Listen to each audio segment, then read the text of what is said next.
Round got the whole thing wobbling, wobbling, wobbling. When I come around, got the whole thing wobbling. What's going on, lads and lasses? It's your boy Clements. I'm back on the mic, back with another banger of a video. And today I'm letting you guys know how you can actually enable 120Hz or 120 FPS, whichever you want to call it, on Call of Duty Warzone. Now, I will be demonstrating this on the Xbox Series X. This will work the exact same for the Xbox Series S. PS5 can do this as well, but I'm not familiar with PlayStation, so I don't know how you're going to do it. I'll assume it's a pretty similar process, so you can still follow the video through if you want. But yeah, if you didn't know, Warzone does actually have full support for 120 FPS on capable consoles, so that being, you know, next gen consoles, PS5, Xbox Series S and X, and obviously capable PCs. All you'll really need if you've got a next gen console or a capable PC of doing that is a 120Hz capable refresh rate device. So my TV luckily does support 120Hz. So if your display, monitor, whatever does support 120Hz refresh rate, you can actually do this. So essentially, guys, from Xbox, you go into the settings down here. Now, I will say this does actually, we're going to go to TV and display options. It does reduce the resolution. I'm quite surprised I thought I was playing on 4K. I have experimented with this already, so that's the reason why it's set to 1440, but usually I would be playing on a 4K resolution, because ever since I've switched to 4K, I can't go back to 1080p. 1440p looks a lot better than 1080p. You'd be surprised the difference, which is why I didn't actually know I was playing Warzone on 1440p. But 1080p, you can massively see the difference, the massive drop in resolution.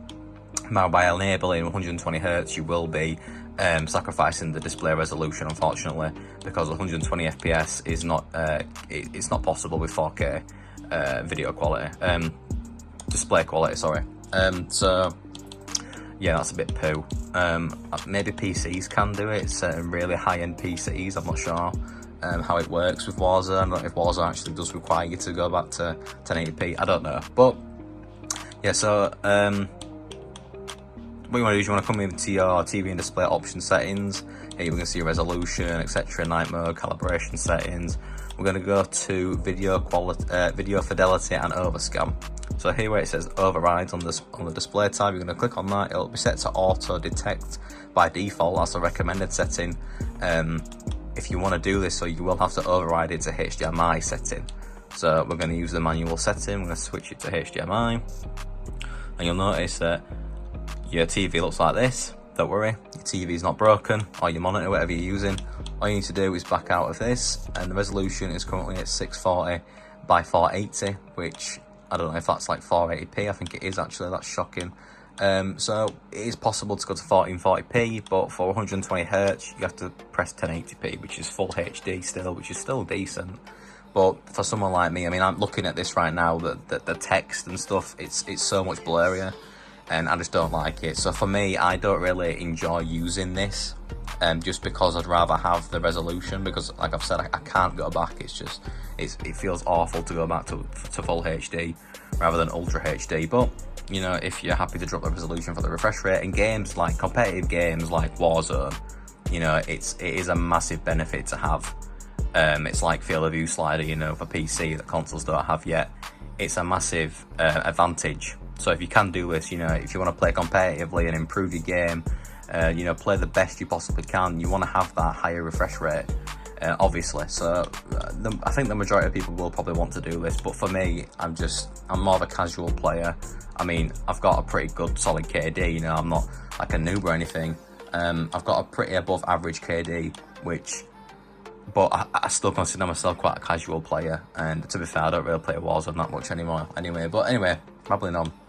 The 1080p refresh rate, 120Hz. Now you can try the 1440p if you want, if you don't believe me, but by changing the refresh rate, it will switch to 1080p, so you have to use 1080p. So there you go, your refresh rate is now at 120Hz. That's simple. So now, when you back out, click on Warzone, well, Modern Warfare, it will now be at 1080p but 120Hz, which is 120 FPS. You can notice the difference. It looks magnificent, honestly. It's a massive benefit to have if you have a monitor or any sort of display that's capable of doing it, I highly recommend you do it. You'll thank yourself a lot. So yeah, that's basically how you do it, guys.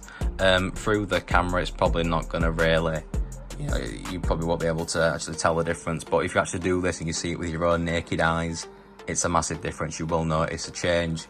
And yeah, chances are you will like it, because like I said, it is actually a huge benefit to have in competitive games like Warzone. So yeah, that's how you get 120 FPS in Warzone on Series S and X and PS5. Obviously PCs can do it, but I don't know how. PS4, Xbox Ones, obviously aren't capable of doing this. They aren't even capable of running a game at 4K unless you have like an Xbox One X or PS4 Pro.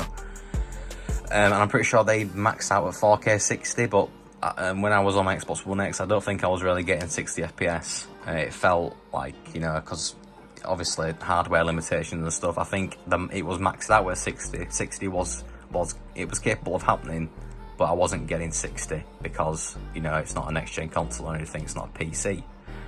Now looking at this picture right now, I can say that the colour looks different as well, and that's because it does disable HDR. So the colour space is a bit different, and it definitely looks, yeah, I can't deal with that, man. I can't go back. I mean, on the phone it might look, the same, I don't know, but it's not, it's really not, so I'll have to go back to 4K 60.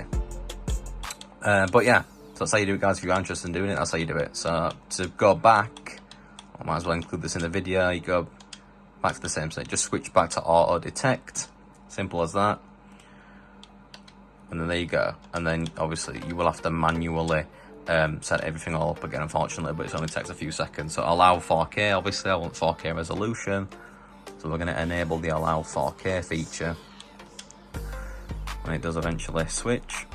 Allow HDR10, I want my HDR on, because it does make a massive difference in my opinion, at least in games. Auto low latency mode, that's for like TVs or monitors that have a game mode built in, or low latency monitors will benefit from that, because it will automatically switch to low latency mode. My TV has a game mode, so when I click on a game, it will go to game mode. When I click off of a game, it'll switch to just movie mode or whatever, 4K.